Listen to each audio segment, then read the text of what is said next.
Hello friends, legal and social awareness के एक और शानदार एपिसोड में आप सभी का बहुत बहुत स्वागत है।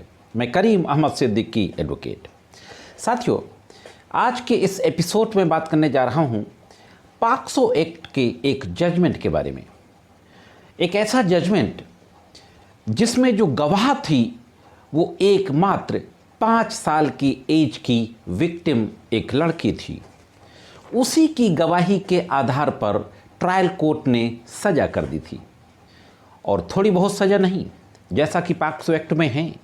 कुछ ऑफेंसेस ऐसे हैं पॉक्सो एक्ट में जिसमें 20 साल से कम की सज़ा नहीं है। तो इस मामले में भी 20 साल की सज़ा और 1 लाख रुपया जुर्माने का आदेश पारित किया गया था।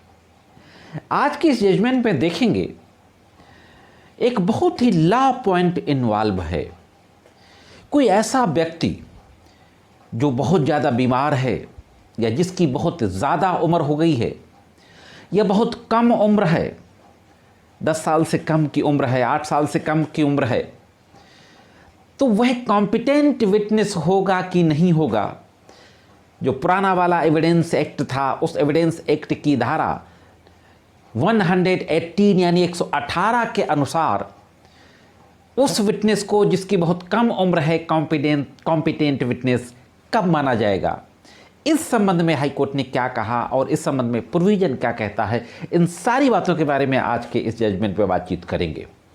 दोस्तों, हाई कोर्ट के द्वारा बहुत ही गंभीर टिप्पणियां की गई हैं और बहुत ज़बरदस्त प्रिंसिपल लेट डाउन किया गया है इस केस में। तो जुड़े रहे आखिरी तक, बहुत महत्वपूर्ण जानकारी है। देखते हैं कि पूरा मामला क्या था। फाइनली हाई कोर्ट के द्वारा इस संबंध में किस तरीके का आदेश पारित किया गया। साथ ही उस मामले में 2019 में एक महिला के द्वारा एक एफआईआर दर्ज कराई जाती है कि उसकी 5 साल की बेटी के साथ दुष्कर्म की घटना को अंजाम दिया गया।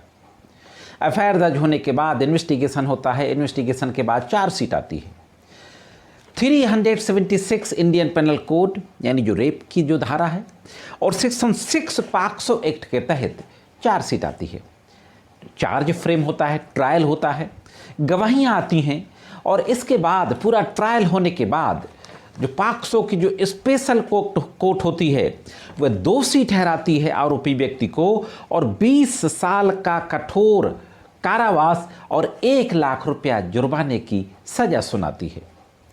अब ट्रायल कोर्ट के इस सज़ा के आदेश के खिलाफ पटना हाई कोर्ट में क्रिमिनल अपील दाखिल की जाती है।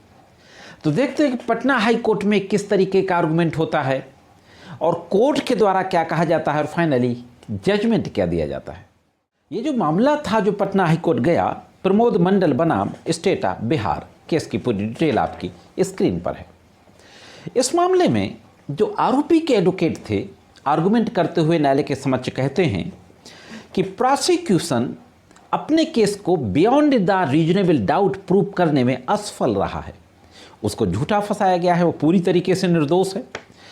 उसने कहा कि उचित संदेह से परे कथित अपराध में उसकी संलिप्तता को स्थापित करने के लिए पर्याप्त सामग्री का अभाव है। एडवोकेट ने यह भी कहा कि रेप के आरोपों का समर्थन करने के लिए आवश्यक मूलभूत तथ्य अभियोजन पक्ष द्वारा साबित नहीं किए।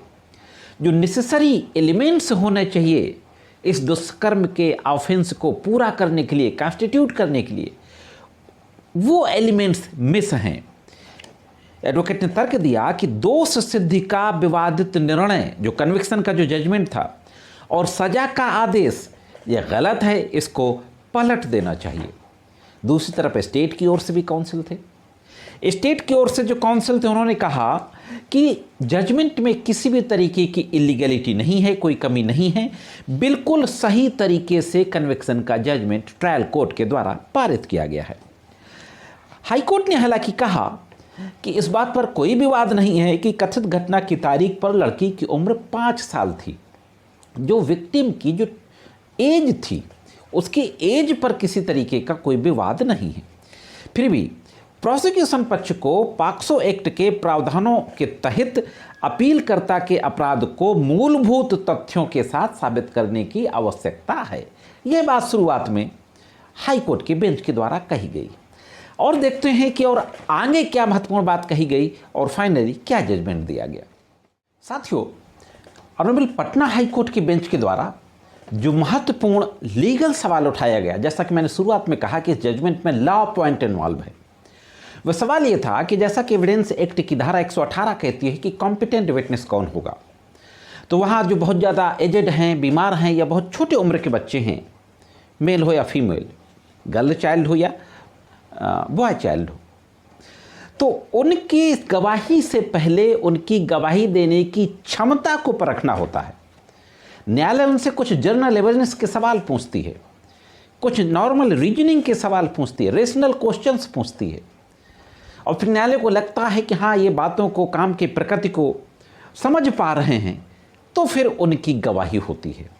तो इस केस में जो महत्वपूर्ण बात थी, न्यायालय ने कहा कि एक बाल गवाह के बयान के संबंध में हाई कोर्ट ने उसके साक्ष्य को देखने के बाद कहा कि ऐसा प्रतीत होता है कि गवाह से शपथ पर पूछताछ की गई, साक्ष्य अधिनियम की धारा 118 के तहत उसकी गवाही देने की क्षमता का परीक्षण किए बिना, गवाही देने की क्षमता का जो परीक्षण होता है, कॉम्पिटेंसी टेस्ट होता है, उस टेस्ट को लिए बिना शपथ पूर्वक उससे बयान लिए गए।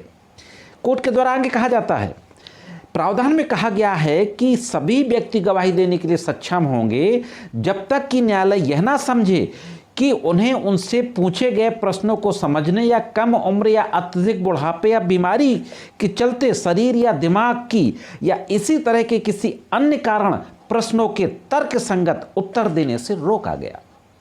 न्यायालय जब तक ये ना समझे तब तक ये माना जाएगा कि उसकी कॉम्पिटेंसी को टेस्ट किया जाना चाहिए। दोस्तों, हाईकोर्ट ने यह भी कहा, एक बाल गवाह ने अभियोजन पक्ष के मामले का समर्थन किया, लेकिन इसके लिए कोई सबूत नहीं है, सिर्फ उसकी एविडेंस थी, वो भी उसकी कॉम्पिटेंसी को टेस्ट किए बिना। गवाही देने से पहले गवाही देने की क्षमता के बारे में ट्रायल कोर्ट के द्वारा उसके ट्रायल के अभाव में उसके साक्ष्य पर भरोसा नहीं किया जा सकता। बहुत ही महत्वपूर्ण प्रिंसिपल लेट डाउन किया पटना हाई कोर्ट के बेंच ने कि अगर किसी बाल गवाह का उसकी गवाही हो गई और उसकी गवाही देने की क्षमता का परीक्षण नहीं किया गया, कॉम्पिटेंसी टेस्ट नहीं किया गया, तो ऐसे बाल गवाह की गवाही पर भरोसा नहीं किया जा सकता। इसके अलावा पीड़ित और उसके माता पिता के मुंह से किसी भी तरीके का बयान अभियुक्त के खिलाफ नहीं आया, यह भी बात कही गई दोस्तों। तो साथियों, इस तरीके से ये एक प्रिंसिपल बिल्कुल कंफर्म हो गया कि अगर कोई बाल गवाह है या बहुत बुजुर्ग है या बीमार है, जिसका दिमाग पूरी तरीके से विकसित नहीं है या काम नहीं कर रहा है, तो कोर्ट उससे रेशनल क्वेश्चन जरूर पूछेगी, उसकी गवाही देने की क्षमता का परीक्षण जरूर करेगी। अगर बिना गवाही देने की क्षमता के परीक्षण के गवाही ली गई है तो ऐसे गवाह की बातों पर भरोसा नहीं किया जाएगा। फाइनली साथियों, पटना हाईकोर्ट ने कहा कि अभियोजन पक्ष के मामले का समर्थन करने वाले बच्चे के साक्ष्य विश्वसनीय नहीं थे, क्योंकि उसने गवाही देने की क्षमता का परीक्षण नहीं किया गया। इस आधार पर जो सजा का आदेश ट्रायल कोर्ट ने पारित किया था, उस सजा के आदेश को कैंसिल कर दिया गया, एक्विटल कर दिया गया।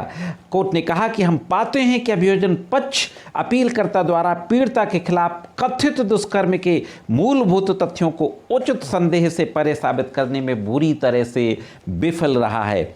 इस प्रकार पॉक्सो एक्ट और 376 के तहत कोई अपराध नहीं बनता है। अपील को स्वीकार करते हुए आरोपियों को रिहा करने का आदेश पारित कर दिया गया। साथियों, तो एक जो बहुत महत्वपूर्ण लॉ पॉइंट, लीगल क्वेश्चन, कि किसी भी बाल गवाह की गवाही को अगर गवाही की क्षमता का परीक्षण किए बिना उसकी गवाही कोर्ट में कराई गई है तो उस पर विश्वास नहीं किया जाएगा।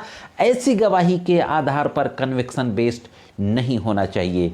मैं समझता हूं कि ये जजमेंट, अगर आप एडवोकेट हैं तो ज़रूर आपके काम आएगा आपके तमाम केसेस में। अगर आपका कोई इस तरीके का केस चल रहा है तो भी ये जानकारी आपके काम आएगी। साथ ही जानकारी कैसे लगी कमेंट्स करके ज़रूर बताएं। मेरे द्वारा जो वीडियो में जानकारी दी जाती है आपको अच्छी लगती हो तो वीडियो को लाइक और शेयर करते रहा करें। आज के इस एपिसोड में सिर्फ इतना ही। मिलते हैं किसी अन्य एपिसोड में कानून के कुछ अन्य जानकारियों के साथ। तब तक महत्वपूर्ण कानूनी जानकारी के लिए देखते रहें लीगल एंड सोशल अवेयरनेस।